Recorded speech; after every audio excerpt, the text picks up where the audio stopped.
morning everyone, I hope that you're all doing okay.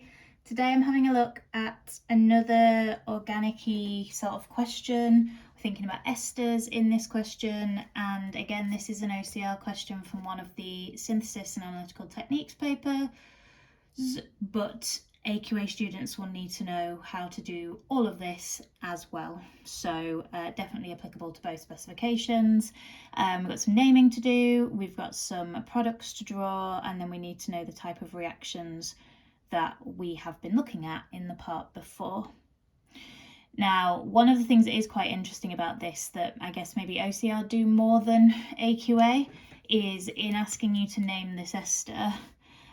They haven't mentioned the IUPAC naming rules, which is what AQA would do, but also OCR do tend to do more things like this, where they will add substituent groups into kind of organic compounds, whereby AQA might just make it a bit more straightforward and not do that and just get you to name the ester. Here we've also got to take into consideration that there's a bromine on one end of the ester, and particularly with esters because they're named in two parts, that can be a little bit tricky to think about. So we are definitely going to need to start by naming this fragment or this part of the ester, and then we would be wanting to name this part. And I've definitely said it before, and I'll definitely keep saying it. If it's given to you in skeletal formula and that's not very helpful, don't be afraid to draw it out and displayed, which I'm definitely going to do for the purposes of trying to be useful in this video. So there's no carbon at the end of that line because the bromine's there, so that's our first carbon, which will have on it 2 hydrogens and the Br. And then we've got this carbon with the 2 hydrogens on, and then we've got this carbon with the C double bond O, and then the single bond O, C with 2 H's, and then our C with 3 H's. Now, I chose to colour code it as I did because when we make an ester, we will be using an alcohol and then either a carboxylic acid, that's pretty standard, or you can also use an acyl chloride. And that's where that new bond is being formed that generates our ester linkage. So we lose an OH from the carboxylic acid or a Cl from the acyl chloride and a H from the alcohol. And that's also helpful in terms of the name because we always name the part that comes from the alcohol first. So that's going to give us ethyl in this case. Then we would opt for naming this part with the number of carbons including the C double bond O. Obviously we're also going to need to include where the Br atom is. So if this is going to be carbon 1, because we're always going to count away from a double bond, for example, when we're not specifying specifically where in the chain that double bond is. We never would. If the bromine wasn't there, we'd go with propanoate or propanoate. So we're going to go with 1, 2, 3 for the number carbon that the bromine is on by counting away from the C of the C double bond O. So ethyl, 3 bromo, and then propan because there's 3 carbons, and then because it's an ester, O8. So that's how you would break it down if you were having to name something similar in the paper next week. Hopefully that makes sense. Let me know if I've confused in any way. And then we're thinking about reactions of ester A. So it says in the boxes, draw the organic products for the reactions of the functional groups in ester A shown below. Each reaction forms 2 organic products.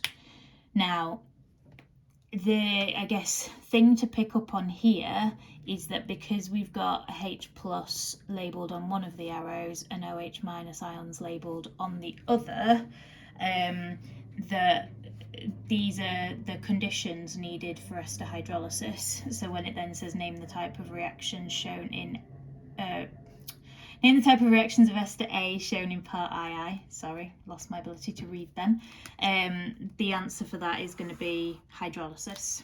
And like I say, how we've spotted that is there aren't loads of reactions we can do with esters first and foremost. Secondly, we can do hydrolysis of an ester under both acid conditions or alkaline conditions. And that's kind of what we've got on our 2 arrows here. Now, in terms of where we're going to break that bond, we're going to break the bond that we would be forming when we made our ester. So it doesn't matter whether we do it under acidic conditions or alkaline conditions, that is always going to be the bond there that is being broken. And then the bit to remember is with our acid conditions, we would always be making the OG carboxylic acid.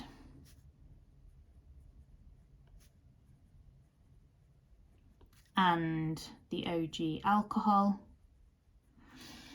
And the difference with alkaline hydrolysis is that we wouldn't make the OG carboxylic acid, we would be making the salt of the carboxylic acid. But yes, we would then still be making the original alcohol. That's the bit that's the same. The bit that differs is whether we go back to the carboxylic acid or we make the salt of the carboxylic acid. Now, the bit that we also have to factor in, and this is where, or why, they've put this bromine on here, and this is the bit that AQA students, you don't, oh no, sorry, my bad. You definitely do need to know about this. I was thinking it was the other way around. We're also going to have the ability of this OH to undergo nucleophilic substitution and substitute for where the Br is, and that's one of the reasons why they've said in excess, because it's going to be involved in the change for both functional groups here. So the acidic conditions, I believe, are a little bit easier to do, and we've already had a think about sort of the different fragments of the ester up here. So to make the alcohol, we would be putting a H back onto this O here. Now they've opted to do this skeletally, so my advice would always be to follow suit. But again, if it's easier to draw it in displayed, even if that's first and then you convert it to skeletal afterwards, then please do it. If in doubt, draw it out in a way that works. Although usually they are a bit, I don't want to say lenient, but they kind of will accept any structure, the main thing being that it's right. It doesn't specify we have to do it in skeletal formula, so displayed should be okay. Although, as I say, I would always follow suit. If they give you it skeletally, draw skeletally, etc. Then on the other side, we would have the carboxylic acid rather than the salt of the carboxylic acid. So again, I'm going to match up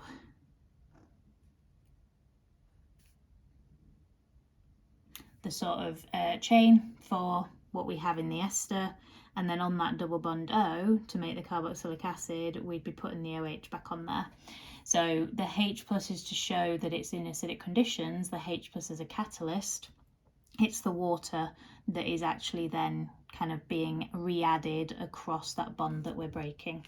H going here, OH going here. So that's the acidic conditions sorted.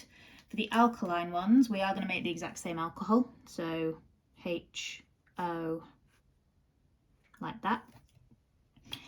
The thing with the alkali that we add, and they haven't specified whether it's sodium hydroxide or potassium hydroxide, so we're not going to need to include the metal ion in the formation of the salt. But while it's the water that will still be doing the hydrolysis, if you were to write an equation and you did have sort of like NaOH, KOH, that would need to go into your actual equation, whereas the H plus wouldn't, because it's a catalyst, and that would just come down to balancing your atoms. But obviously if you're going to do it as OH minus, that's fine, because you can write the salt as sort of like a COO with a negative charge, and that would be okay. So there's two things we need to think about for this salt of the carboxylic acid, because that's where the bromine is as well. So that will no longer be a bromine. because the OH will use the oxygen's lone pair to attack this carbon, which will be delta positive. Then this bond will break and we'll get substitution of the Br for an OH. So that's the first part.